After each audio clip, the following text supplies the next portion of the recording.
جو 51-52 ہیں یہ سورہ مریم کی آیات ہیں حضرت موسیٰ کے بارے میں.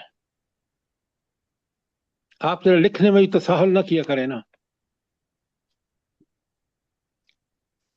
یہ حضرت عیسیٰ کے بارے میں یا حضرت موسیٰ کے بارے میں؟ دیکھیں حضرت موسیٰ کے بارے میں ہے منہم من کلم اللہ، تو یہ حضرت موسیٰ نے باتیں کی تھیں اور 51-52 اس کے بارے میں ہے. اور حضرت عیسیٰ کے بارے میں وَأَيَّدْنَاهُ بِالرُّوحِ الْقُدُسِ اس میں آیت 30 اور 30 تا 34 ہے.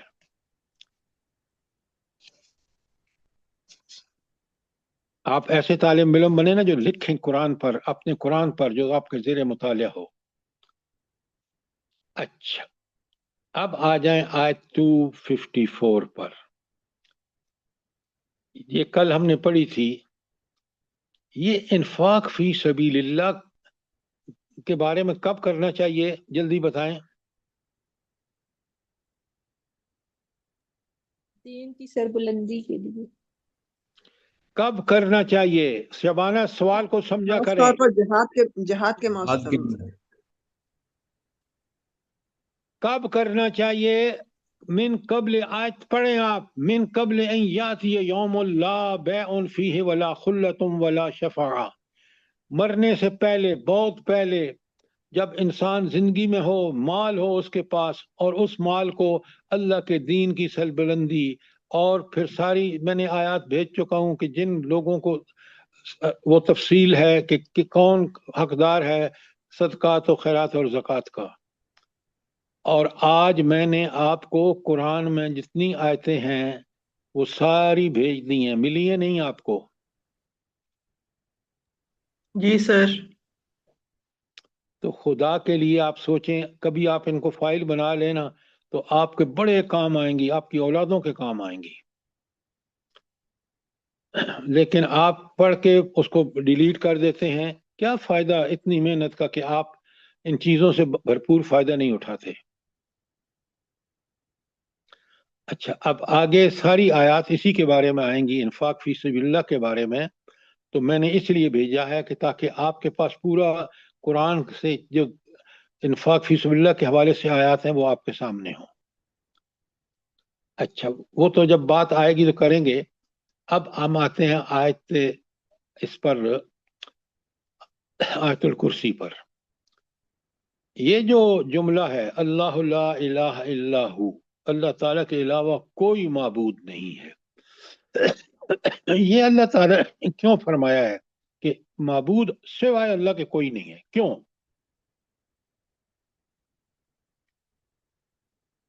شرک سر کی جو نفی ہے الہ یہ. کی صفات ہونی چاہیے وہ صرف اسی ذات میں ہے، اللہ تعالیٰ کی ذات میں ہی ہے الہ کی تمام سب سے خصوصیات.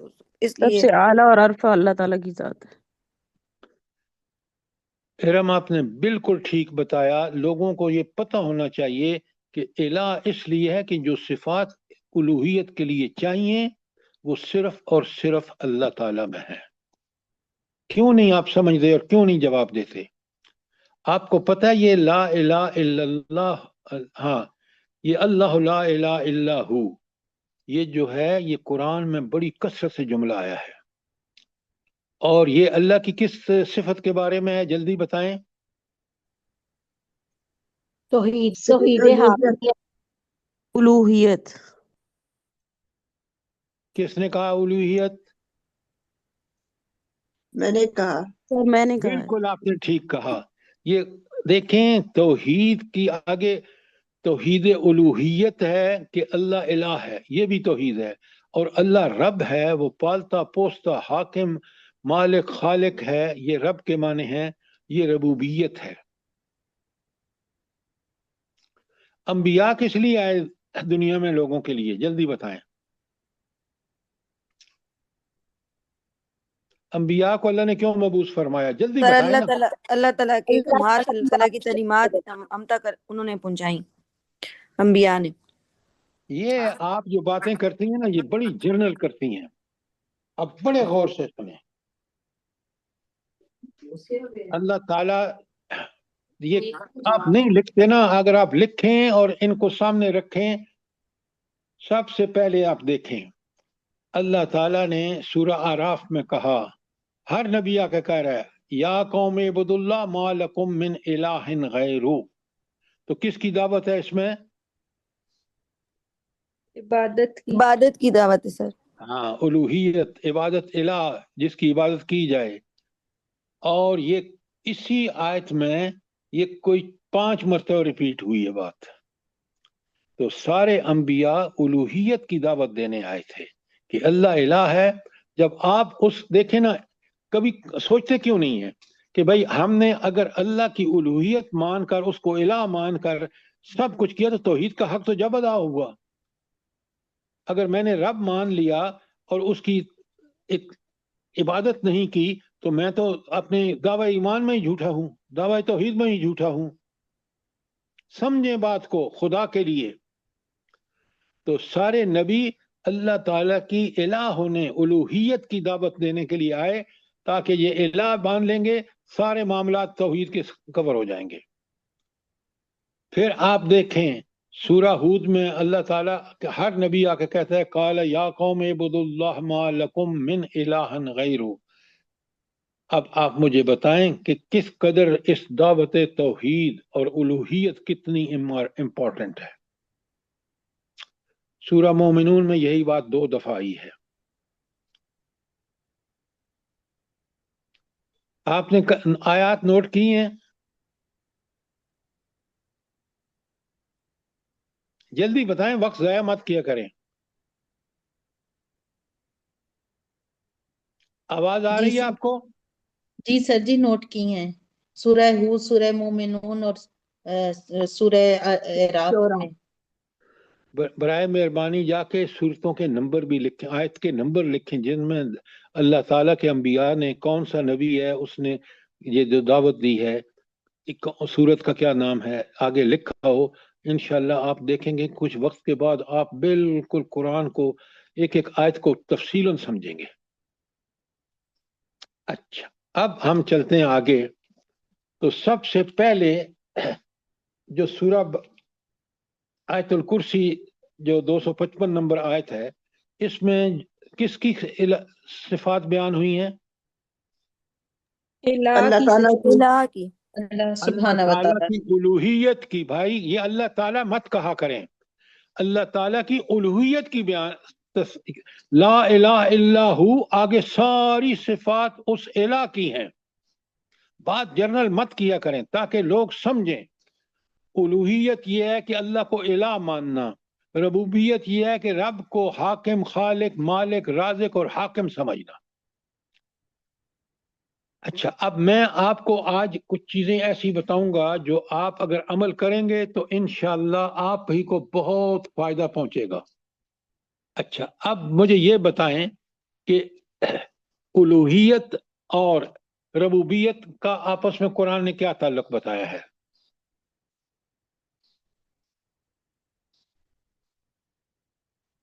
کبھی نہیں سمجھ کے پڑھا کریں، دیکھیں آپ. یا ایھا الناس اعبدوا ربکم الذی. اچھا، کیا مطلب ہے اس کا؟ کہ اللہ ہی وہ ذات ہے کہ جس نے عبادت، یا ایھا الناس اعبدوا، عبادت کرو اللہ ہی کی. اللہ اکبر، آپ بالکل غلط کہہ سر رہے جی، ہیں. سر جی، یہ جو ربوبیت ہے نا، یہ رب سے ہے. یعنی رب جو ہے نا وہ آہستہ آہستہ تربیت کے ساتھ پرورش کرنے والا، پالنے والا. اور اس کا الوہیت معنی جو ہے نا وہ ایک الہ منٹ، سے ہے. اور اریبا، الہ آپ سنیں میری بات. آپ صرف پلنے والا نہیں ہے، پالتا تو رب العالمین ہے، سارے جہانوں کو پالتا ہے. وہ رب خالق، مالک، رازق اور حاکم ہے. سارے معنی قرآن میں نے آپ لکھوائے ہیں آپ کو. جی جی ایک جی معنی پہ جی اکتفا مت کیا کریں. اب آپ جی بالکل ٹھیک کہہ یعنی رہی ہیں کہ رب وہ ہے جو ہمیں پالتا پوستا ہے، پہلا کام. پھر وہ ہمیں پیدا فرماتا ہے، پھر ہمیں ساری سہولتیں اور احکامات دیتا ہے، وہ حاکم ہے. اچھا، اب بات یہ ہے کہ میں نے آپ سے سوال کرنا ہے کہ یہ بتائیں کہ ربوبیت اور الوہیت کا تعلق آپس میں کیا ہے؟ سر ربوبیت کا اور الوہیت کا تعلق یہ ہے کہ الہ ہو ہی وہ ذات سکتی ہے جو ہماری جسمانی اور روحانی ہر قسم کی ضرورتیں پوری کرتی ہے سر. اچھا اب سنیں، آپ نے بات ٹھیک کی ہے لیکن کان الٹی طرف سے پکڑا ہے. ہم اس کی عبادت اس لیے کرتے ہیں کہ وہ ہمارا رب ہے. او بدو ربکم، عبادت کرو اپنے رب کی، کیونکہ وہ تمہیں پالتا پوستا ہے، اسی لیے وہ تنہا حقدار ہے. اور ان ساری صفات جو ہم آیت الکرسی میں پڑھ رہے ہیں کہ وہ تنہا اس میں صفات ہیں کہ اسی کی عبادت کرنی چاہیے. تو ربوبیت اور الوہیت کا تعلق جو ہے وہ یہ ہے کہ عبادت کرو اپنے رب کی. تو ربوبیت جو ہے وہ ہم روز اللہ کی نعمتوں سے فائدہ اٹھاتے ہیں، کھانا پینا سونا جاگنا وغیرہ، تو اس لیے اس رب کی جو اتنا آپ پر مہربان ہے اس کی عبادت کرو. اچھا قرآن نے کا طریقہ یہ ہے، بڑے غور سے سنیں، یہ آج آپ لکھ لیں کہ قرآن ربوبیت سے کس کو برآمد کرتا ہے؟ الوہیت کو سر. الوہیت کو. اب لکھیں قرآن کی آیات، آپ روز پڑھتے ہیں کبھی غور نہیں کرتے. آپ مجھے یہ بتائیں، بڑے غور سے سنیں، جب میں پڑھتا ہوں الحمدللہ رب العالمین الرحمن الرحیم مالک یوم الدین ایاک نعبد و ایاک نستعین، یہ میں نے 1 تا 5 آیات پڑھی ہیں. ان آیات کا آپس میں کیا تعلق ہے؟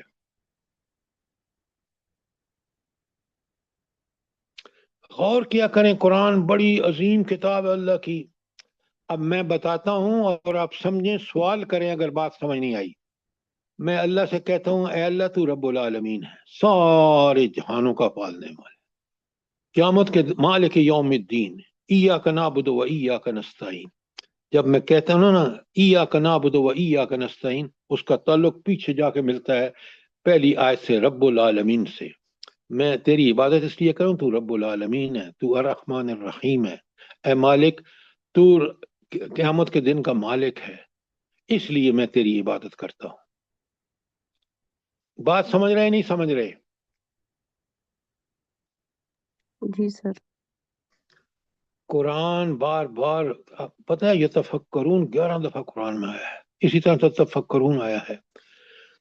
جب آپ کا ذہن کھلے گا، سینہ کھلے گا، جب آپ غور کریں گے کہ اس آیت جس کو میں پڑھ رہا ہوں یا پڑھ رہی ہوں، یہ کتنی عظیم آیت ہے، کوئی آیت قرآن کی.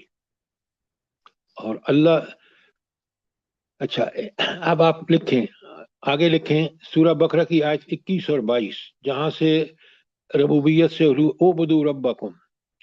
پھر آگے لکھیں سورہ آل عمران کی 51، پھر لکھیں سورہ انعام کی 71 اور 102،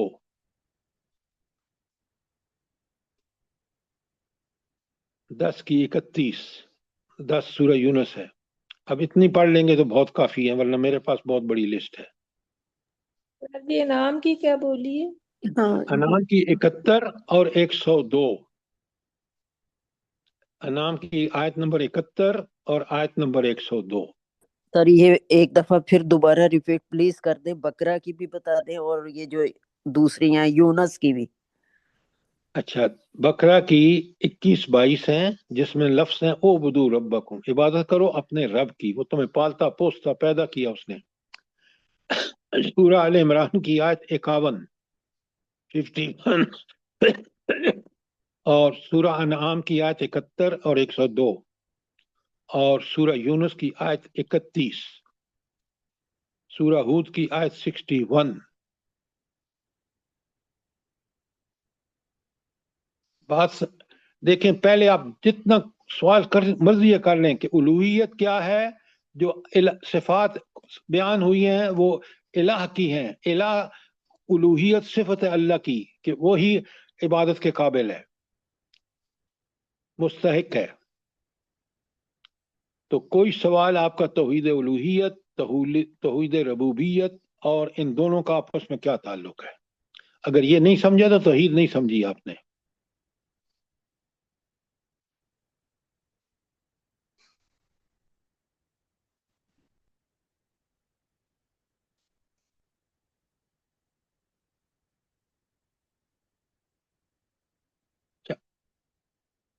کوئی سوال نہیں ہے آپ کا؟ اگلا سوال سنیے بڑا غور سے اور جواب دیجیے. مجھے اللہ تعالیٰ کی صفات کا جب مجھے کما حقہ علم ہو جاتا ہے تو سب سے بڑا فائدہ مجھے کیا ہوتا ہے؟ سب سے بڑا فائدہ صفات الہی کے سمجھنے پڑھنے کے بعد سب سے بڑا فائدہ مجھے کیا ہوتا ہے؟ سر جب مجھے صفات الہی کا علم ہو جاتا ہے اور میں اس کو سمجھ لیتی ہوں تو سب سے پہلی چیز جو میرے اندر تبدیلی آتی ہے، مجھے اللہ تعالیٰ کی محبت میرے اندر بہت زیادہ بڑھ جاتی ہے، جو مجھے اللہ تعالیٰ کے احکامات پہ عمل پہ ابھارتی ہے. پھر ارم آپ نے تقویٰ بھی ٹھیک بڑھ کہا. جاتا ہے. اگر عقیدہ بھی پختہ ہو جاتا ہے اور عمل صالح بھی پختہ ہو جاتا ہے، اور اللہ اب اور اللہ کے سنیں بات میری سنیں. سب سے بڑا فائدہ جب میں اس رب کی صفات پہچان لیتا ہوں، میرا ایمان پکا ہو جاتا ہے. جب میرا ایمان پکا ہوتا ہے تو عمل صالح خود بخود پکا ہوتا ہے. تو سب سے بڑا اصل چیز میری دولت ایمان ہے. میرا قبلہ جب سیدھا ہوتا ہے جب میں اپنے رب کی صفات کو کما حقہ جانتا ہوں. میری توحید جب کلیئر ہوتی ہے جب میں اللہ تعالیٰ کی صفات کو جانتا ہوں. اب سمجھ آئی کہ نہیں آئی؟ جی سر الحمدللہ. اچھا، اب ہم آتے ہیں آج کے سبق کی طرف، اور آپ بڑے غور سے سنیں تاکہ آپ، میں پھر دوہرا رہا ہوں، سورہ جو بقرہ کی آیت 255 ہے اس میں میں نے آپ کو ہینڈ آؤٹ بھیجا، الہ کی صفات بتائی ہیں. کبھی آپ غور سے پڑھیں، سمجھیں کہ یہ وہ صفات ہیں جو اس کو ہمارا الہ بنانے پر ہم اس کا سب سے زیادہ حق ہے. کسی اور میں صفات نہیں ہے، نہ یہ صفات ہیں کسی میں، نہ کوئی اور معبود ہو سکتا ہے. اور شرک اس لیے سب سے بڑا گناہ ہے کہ آپ ان لوگوں کو، بتوں کو اپنے ہاتھ سے بناتے ہیں، پیروں فقیروں اور انبیاء کی بجائے انبیاء کی فالو کرنے کے لیے، ان کی اطاعت کرنے کے، ہم پتہ نہیں ان کو خدا سے جوڑ دیتے ہیں. نعوذ باللہ، کتنی بڑی غلط حرکت ہے. اچھا، اب پہلی، اللہ لا الہ الا ہو. اب اللہ کون ہے؟ ساری صفات. پہلی صفت آئی ہے، آپ کو پتہ ہے کہ پہلی صفت جو آئی ہے وہ ہے اللہ لا الہ الا هو الحی القیوم. جب وہ خود زندہ اپنے بلبوتے پر زندہ ہے اور ساری مخلوق کو موت وہی دیتا ہے. یحیی و یمیت، تو اس کا مطلب ہے کہ وہ زندہ جاوید ہے. اگر وہ اونگ آتی، نیند آتی جو آگے آ رہا ہے، تو پھر تو وہ بے خبر ہو جاتا، غافل ہو جاتا اور دنیا تہس نہس ہو جاتی. اور پھر فرمایا والقیوم ہے، اور قیوم کے معنی ہے جو خود بھی ذات اپنی ذات پہ قائم ہے، ہمیشہ قائم رہے گا. هو الاول والآخر، اور جس پر ہر چیز کا قیام اور بقا منحصر ہے. میں اسی وقت دنیا میں کام کر سکوں جب تک وہ مجھے موت نہیں دیتا. جب موت آئے گی بات ختم. اور اس نے مجھے اختیار دیا ہے دنیا میں، چاہے تو میں اس کو فالو کروں گا تو میری اپنی ذات کے لیے بہتر ہے، میں خود مزے لوں گا اللہ کی عبادت کر کے دنیا اور آخرت دونوں میں. اور اگر میں نے اس کے خلاف کیا تو ذلیل دنیا میں بھی ہوں گا آخر میں. اور اس کی مثال آج امت مسلمہ، نام و نہاد امت مسلمہ آپ کے آنکھوں کے سامنے ہے. اگر میں اور آپ اس سے بھی سبق نہیں لیں گے تو بتائیں نا کہ دنیا میں ہم ان کو ذلیل و خوار ہوتے دیکھ رہے ہیں. اچھا، دوسری صفت جو بتائی گئی ہے کہ اس کو لا تاخذ سنۃ ولا نوم. اچھا، یہ صفت تسبیح ہے یا حمد ہے؟ یہ تسبیح ہے، اللہ کی بے عیبی بیان کی جا رہی ہے. شاباش. تک مجھے آپ کو پتہ ہونا چاہیے یہ اللہ کی صفت نہیں ہے، یہ اللہ کی بے عیبی ہے. اور صفت اسی حال میں ہے کہ اللہ کو نہ کبھی نیند آتی ہے نہ وہ غافل ہوتا ہی نہیں ہے. وہ ایسی ذات ہے کہ جو ہر چیز سے آزاد. اچھا، تو اللہ تو ہر وقت بیدار ہے. اونگ اور نیند کی کیفیت اللہ کی پیدا کردہ ہے. جو مخلوق پر طاری ہوتی ہے، خالق پر اس کے طاری ہونے کا سوال ہی پیدا نہیں ہوتا. میں اور تھپ جاتے ہیں. اللہ ہاں لہو ما فی السماوات و ما فی الارض. یہ کیا ہے بلا؟ حقوق حاکمیت. توحید ربوبیت. انا للہ و انا، ملوکیت ہے، توحید ملوکیت ہے. وہ مالک ہے دنیا کی ہر چیز کا. پتہ نہیں آپ کہاں کہاں پھر رہے ہیں. اس کو جب تک سمجھیں گے نہیں، سمجھ کے پڑھیں گے نہیں، اپنی ذات پر ان کو اپلائی نہیں کریں گے تو جنت نہیں ملے گی. صرف پڑھنے سے جنت نہیں ملتی، سمجھ کر اس پر عمل کرنے سے ہدایت حاصل کریں گے تو جنت ملے گی. تو زمین و آسمان کا مالک ہے، ملوکیت ہے، وہ مالک ہے. اچھا یہ مالک کیسا ہے بھلا؟ قرآن میں کہاں آیا ہے کہ اس مالک کی ملوکیت کی کیا خاص صفات ہیں؟ سر سورہ الحشر میں آیا ہے آیت نمبر 23 میں، شاباش المالک القدوس السلام شاباش المؤمن. شاباش. مالک الباری. المالک القدوس، یہ بے عیب بادشاہ ہے. ساری دنیا کے آج دیکھ رہے مسلمان بادشاہوں کو، اسٹیبلشمنٹ کو اپنی دیکھ لیں. کبھی سوچا تو کریں کہ رب کتنی عظیم صفات کا مالک ہے. اللہ اکبر. یہ ساری چیزیں آپ سمجھیں، سمجھ کر ان پر عمل کریں تاکہ ہم جب مریں تو سیدھے جنت میں جائیں. کیونکہ اللہ کا وعدہ ہے جو آیت الکرسی کو پوری طرح سمجھ کے اس پر عمل کرے گا، اللہ اس کو جو ہی مرے گا سیدھا جنت میں پہنچ جائے گا. اچھا اللہ فرماتے ہیں من ذا الذی یشفع عندہ الا باذنہ. کون ہے اس کی جناب میں اس کی اجازت کے بغیر شفاعت کرے؟ یہ بہت بڑی نفی ہے ان لوگوں کی جو سمجھتے ہیں کہ یہ ہمارے پیر فقیر بت ہمیں بچا کے لے جائیں گے. اللہ کہہ رہا ہے کہ مجھے بتاؤ نا کہ کوئی ہے جو سفارش کر سکے بغیر میری اجازت کے؟ ہو ہی نہیں سکتا. تو بالکل ریجیکٹ کر دیا اس کو. اور پھر جو اللہ تعالیٰ نے بتائی ہیں صفات کہ نہیں، شفاعت کی شرائط بڑی سخت ہے. مثلا اللہ کہتے ہیں، یہاں تو کہا نا کہ کون ہے جو اللہ تعالیٰ کے ہاں سفارش کرے بغیر اجازت کے. اور پھر دوسری جگہ فرمایا کہ اللہ تعالیٰ نے فرمایا کہ وَلَا تَنْفَعُ الشَّفَاعَةَ عِنْدَهُ إِلَّا مَنْ أَذِنَ. جس اجازت بھی، جو اجازت کے بغیر کوئی بول نہیں سکتا، اور صرف اس کو اجازت ہوگی جس کو اللہ اجازت دے گا وہ بولے گا. اب مجھے بتائیں کس کا پیر فقیر، کس کا ولی، کس کے بت جو ہیں وہاں کسی کام آئیں گے؟ اور آخری بات جو سورہ نبا کی آیت 38 ہے، کچھ یہ چیزیں آپ یاد کر لینا. میں آپ کو بتاؤں، سورہ نبا آپ پڑھیں نا شروع سے آخر تک، اور روز گانا پڑھیں، قیامت کے مناظر سارے آپ کے سامنے آ جاتے ہیں. اور آپ پھر قیامت کے بارے میں یقین اور اللہ کا خوف اور اللہ کی محبت کہ وہ کیسا بادشاہ ہے آپ کو سب چیزوں سے بچائیں گے. تو اللہ فرماتے ہیں لا یکلمون الا من اذن له الرحمن وقال الصواب. لفظ رحمان آیا، ذرا نوٹ فرمائیں. کوئی سوال یہاں پر؟ اور اس کو کیا کہیں گے لا یتکلمون الا من اذن له الرحمن وقال الصواب؟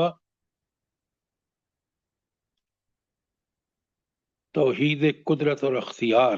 جی توحید قدرت اور اختیار سر آپ نے کل لکھوایا تھا. ہاں لیکن آپ بتاتے نہیں ہیں نا. اچھا اس کے بعد چھٹی دلیل جو کل میں نے آخری بتائی تھی آپ کو وہ تھی کہ ولا یحیطون بشیء من علمہ الا بما شاء. اور اللہ تعالیٰ یہ یعلم ما بین ایدیہم وما خلفہم. نہیں، ولا یحیطون بشیء من علمہ الا بما شاء، یہ چھٹی ہے جو میں نے کل پڑھائی تھی آپ کو. سر 5ویں رہ گئی ہے، یعلم ما بین ایدیہم وما خلفہم. یہ 5ویں کون سی توحید ہے یہ؟ توحید علم. توحید علم اور اختیار. توحید علم کیوں ہے سر اس میں جو سر وہ ہے جانتا ہے جو کچھ بھی ہے، آگے پیچھے پہلے بعد میں سب کو جانتا ہے. وہ جانتا ہے بالکل. کوئی انسان نہیں جان سکتا انبیاء کو بھی اتنا ہی علم ہے جتنا اللہ نے دیا ہے. یاد رکھیں یہ بڑی اللہ تعالیٰ کا علم کی وسعتیں یہاں بیان ہوئی ہیں. اور پھر آگے فرمایا 6 آیت میں وَلَا يُحِيطُونَ بِشَيْءٍ مِّنْ عِلْمِهِ إِلَّا بِمَا شَاءَ، اور اللہ تعالیٰ انسان کے علم میں کس بھی بات کا بھی احاطہ نہیں کر سکتا، انسان احاطہ نہیں کر سکتا اللہ کے علم کا، مگر جتنی بات کا علم وہ خود انسان کو دیتا ہے. اچھا اب ذرا آپ کو میں مثال دوں، آگے آ بھی رہی ہے. حضرت ابراہیم علیہ السلام اللہ کے خلیل ہیں، بڑے پیارے دوست ہیں. جہاں بھی ذکر آتا ہے نا قرآن میں، آپ جھوم اٹھتے ہیں کہ اللہ نے کیسے اس اپنے بندے کو نوازا ہے نعمتوں سے. تو وہ اللہ سے کہتے ہیں اللہ یہ آپ مردے کو زندہ کیسا کرتے ہیں؟ تو پہلے تو اللہ فوراً سوال پوچھتے ہیں ابراہیم کیا تو اس پر ایمان نہیں رکھتا؟ بڑی پیاری بات ہے. حضرت ابراہیم فرماتے ہیں یا اللہ ایمان تو پکا ہے لیکن میں اس کو اچھی طرح سمجھنا چاہتا ہوں یقین کی حد تک. تو اللہ تعالیٰ ان سے کہتے ہیں 4 فرشتے پال لے، ان کو سدھا لے، سدھانے کے بعد ان کا قیمہ کر اور ان کو رکھا جا کے کسی پہاڑ کی چوٹی پر، اور پھر پکار، وہ تیرے سامنے زندہ جاویز زندہ ہوتے ہوئے چلتے ہوئے آئیں گے. آگے آ رہا ہے. تو یہ ہے اللہ کی قدرتیں کہ اللہ نے ابراہیم علیہ السلام کو شرح صدر کے لیے یہ سب کچھ دکھا دیا. اب آئیے 7ویں دلیل. اچھا یہ جو ولا یحیطون بشیء من علمہ الا بما شاء، یہ کون سی صفت ہے اللہ کی؟ توحید علم و اختیار. لکھ لیں تاکہ آپ کو سمجھے، غور و فکر کریں، جی سوال کریں مجھ سے. لکھا ہوا ہے علم اور اختیار، یا نا؟ میں لکھے ہوئے کی بات نہیں کر رہا، میں سمجھنے والی کی بات کر رہا ہوں. اچھا اب سنیں. سیدھی یہ کون سی ہے؟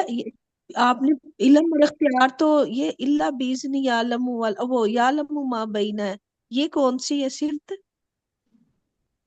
دیکھیں یا پہلی یا وہ توحید علم ہے کہ سارا ہر چیز کا علم اس کے پاس ہے. ہاں جی. اور نیچے آپ ولا یحیطون بشیء من علمہ، عربی آتی ہے آپ کو؟ ہاں ہاں یہ بھی وہی ہے. ہاں جی یہ بھی وہی ہے.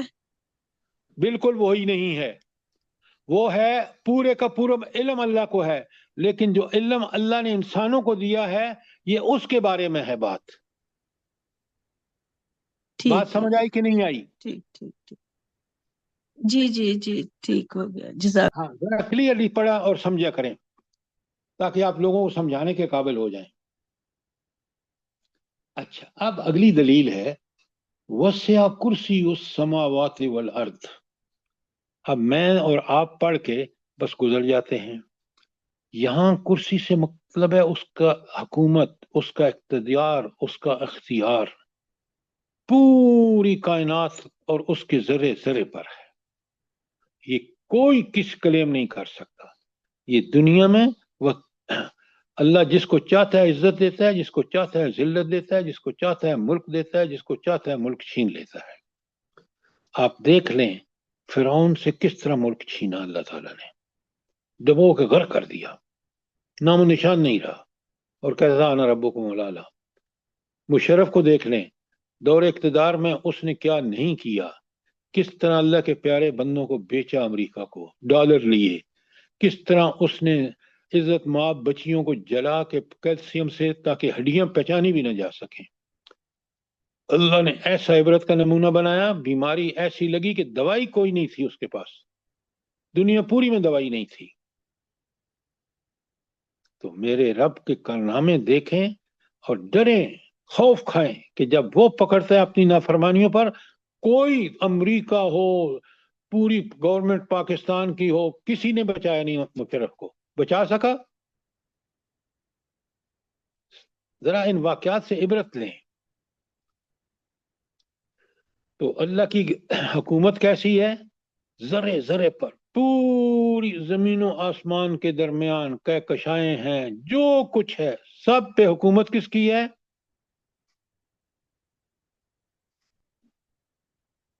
صرف اللہ تعالیٰ کی ہے. یہ ہے میرا رب جو الہ ہے. ذرا طاقت کا اندازہ لگائیں، قدرت کا اندازہ لگائیں. اچھا، تو اس کو کیا کہیں گے؟ وسع کرسی السماوات والارض. کون سی توحید ہے؟ توحید اقتدار. و اختیار. لکھیں آپ، صرف اقتدار نہیں ہے، توحید اقتدار اور اختیار.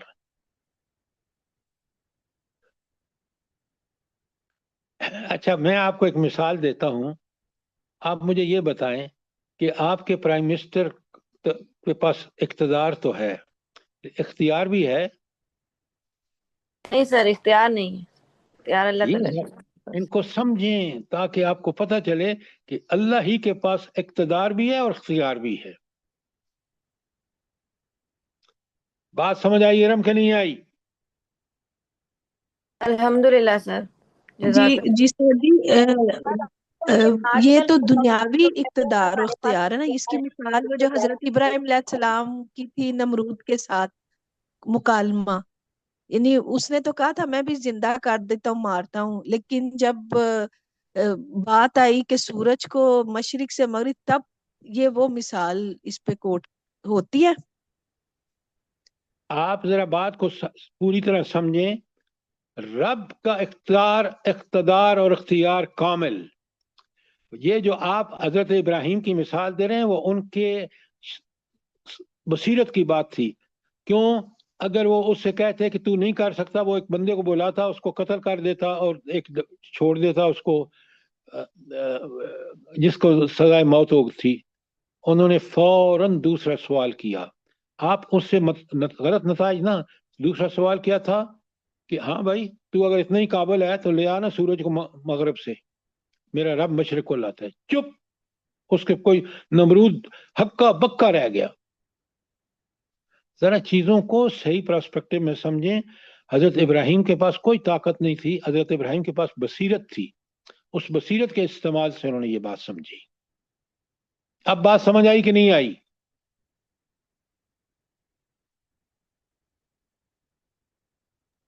جی جی الحمدللہ. ہمارے پاس اختیار ہے، ہم جس کو چاہے مرضی مار دیں، جس کو چاہے مرضی زندہ رکھیں، اور جس کو چاہے اقتدار دیں اور جس کو چاہے اقتدار سے پھینک دیں. یہ کیا بات کہہ رہے ہیں آپ؟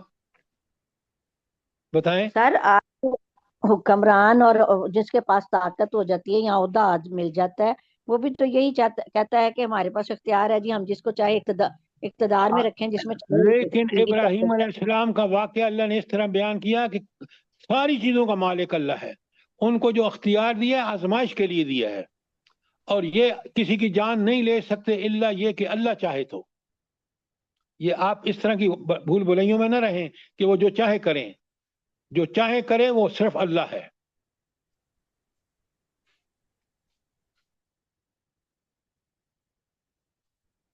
کوئی سوال آپ کا یہ جو وسع کرسی السماوات والارض کے حوالے سے؟ شاباش. اب آ جائیں 8ویں اللہ تعالیٰ کی صفت ہے جو توحید الوہیت کی، ولا یعودہ حفظہما، اور زمین و آسمان دونوں کی نگرانی اور نگہبانی اور حفاظت اس کو نہیں تھکاتی. پہلی بات تو یہ تسبیح ہے، بے عیب اللہ کی بے عیبی بیان ہو رہی ہے. اس کو تنزیہ صفت کہیں گے یا تسبیح کہیں گے. اور ظاہر بات ہے کہ اگر اللہ تھک جاتا نعوذ باللہ تو یہ تو نقص ہے. میں اور آپ تھک جاتے ہیں، ہمیں نیند کی ضرورت ہوتی ہے، اللہ تعالیٰ نے رات بنا دی ہمارے لیے. کیا کمال ہے اس کے. لیکن خود اس کو نہ نیند آتی ہے نہ اونگ آتی ہے، کیونکہ وہ ایسی ہستی ہے کہ دنیا پوری کو کنٹرول کر رہا ہے. تو یہ صفت جو ہے یہ تسبیح بھی ہے اور تنزیہی صفت بھی ہے. اب آپ مجھے بتائیں، اگلی 2 باتیں ہیں. اللہ تعالیٰ میں فرماتے ہیں آخر میں هو الحی القیوم، ساری وهو العلی العظیم. وہ علی ہے. علی کا مطلب ہے کہ وہ اتنا بلند مرتبے والی ہستی ہے کہ اس کے برابر کوئی ہو ہی نہیں سکتا. علی اتنا اونچا، اتنا بلند، اس کی ذات اتنی زبردست، کوئی اس کو مغلوب نہیں کر سکتا. یہ ہے میرا رب، یہ ہے اس کی شانیں، اور وہ سب پر غالب، اس لیے مجھے اس کی اطاعت کا حق ادا کرنا چاہیے. نہیں سر جی، یہ رہ گیا ہے ولا یعودہ حفظہما. یہ تو میں نے آپ کے سامنے ابھی کی ہے، پتہ نہیں آپ سو رہے تھے یا نہیں. کر لیا سر.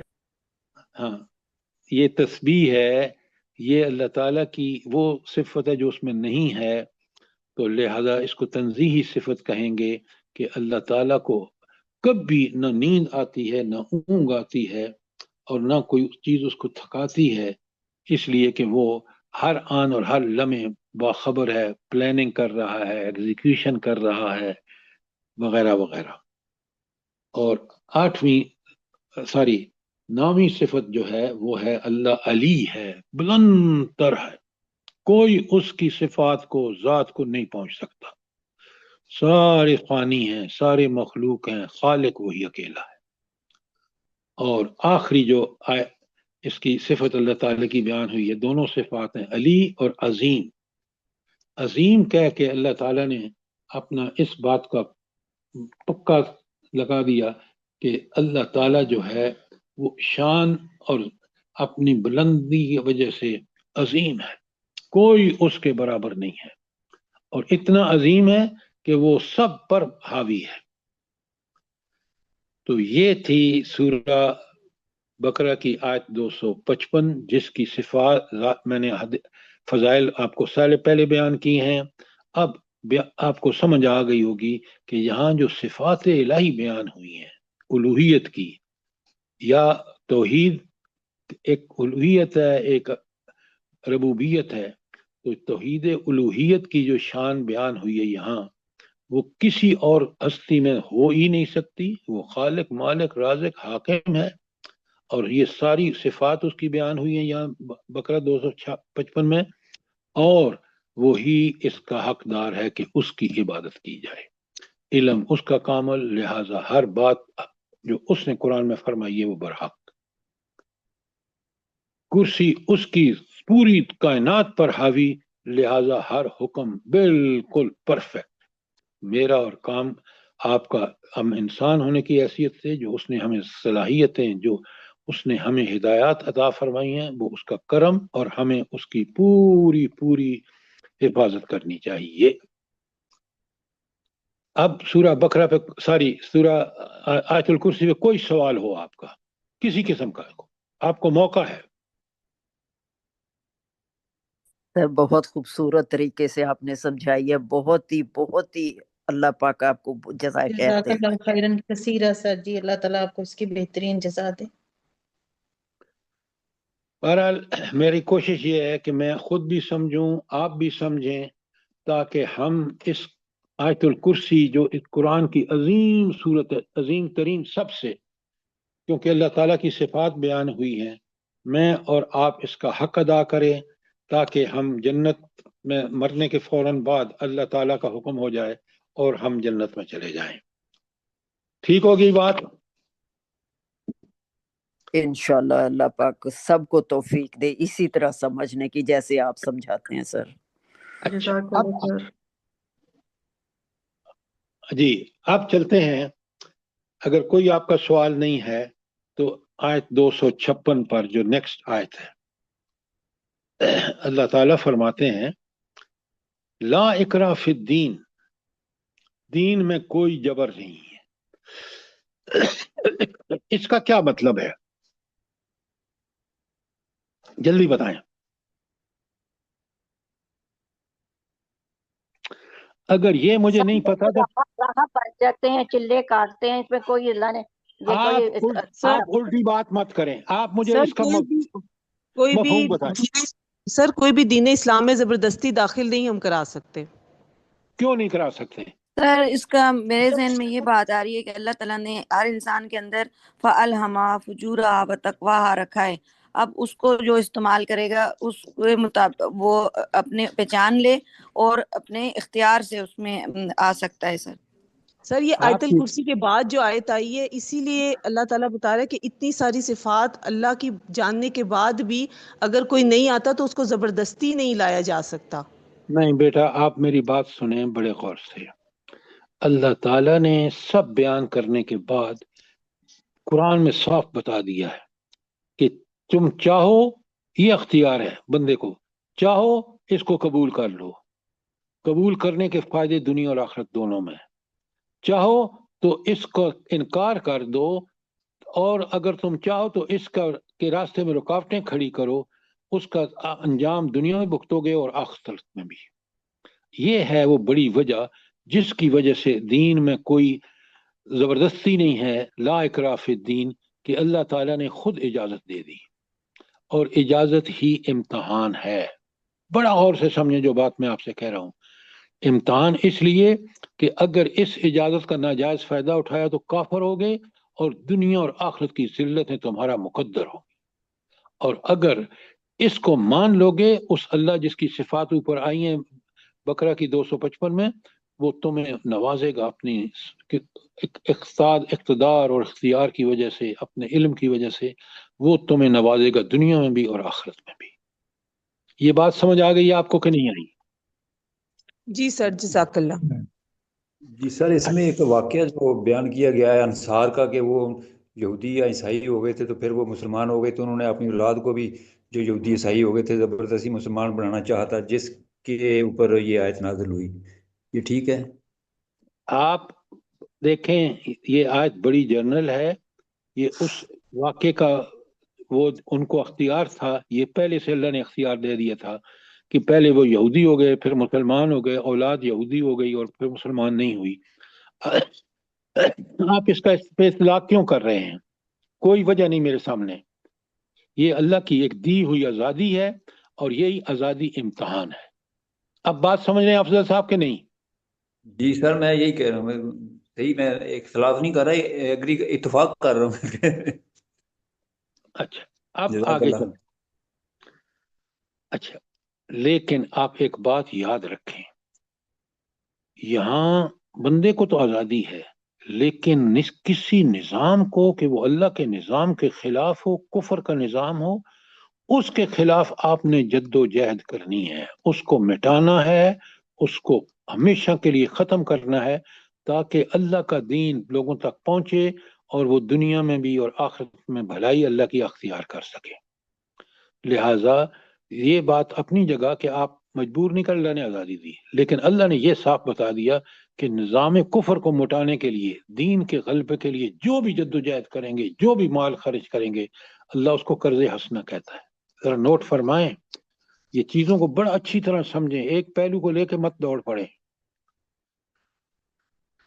تو نظام کے خلاف جد و جہد کرنا، چاہے وہ جانی ہو یا مالی ہو، یہ میرا اور آپ کا فرض ہے، تاکہ لوگوں تک اللہ کا دین پہنچے اور کوئی باطل نظام لوگوں کو روکے نہیں دین کی طرف آنے سے.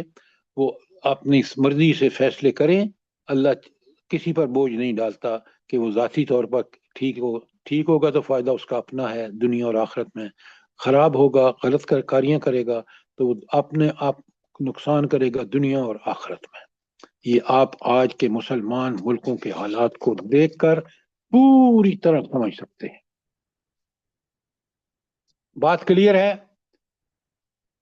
جی سر، جزاک اللہ خیر. جی سر، یہی بات یہ آپ نے بہت اچھی اس کی ایکسپلینیشن کر دی آخر میں، کیونکہ یہی لوگ کاؤنٹر آرگومنٹ کے طور پہ پیش کرتے ہیں جب کسی کو کچھ کہہ دو، کہتے دین میں تو زور زبردستی ہے ہی نہیں. نہیں، باطل نظام کے خلاف جد و جہد آپ کا دینی فریضہ ہے ڈاکٹر صاحبہ. اگر آپ نے اس کے لیے کوشش نہ کی تو اللہ کے ہاں آپ سے پوچھا جائے گا. آپ خود دیکھیں اللہ کے رسول صلی اللہ علیہ وسلم اور صحابہ خاص کر خلفائے راشدین نے کس طرح دین غاصب پر کے خلاف جد و جہد کر کے اور اللہ کے دین کو پھیلایا، اور آج ہم بھی مسلمان اسی وجہ سے ہیں کہ ان کی محنتوں کے نتیجے میں لوگوں کو اسلام کا پتہ چلا. تو یہ بات بے انتہا ضروری ہے کہ ہم نے نظام باطل کے خلاف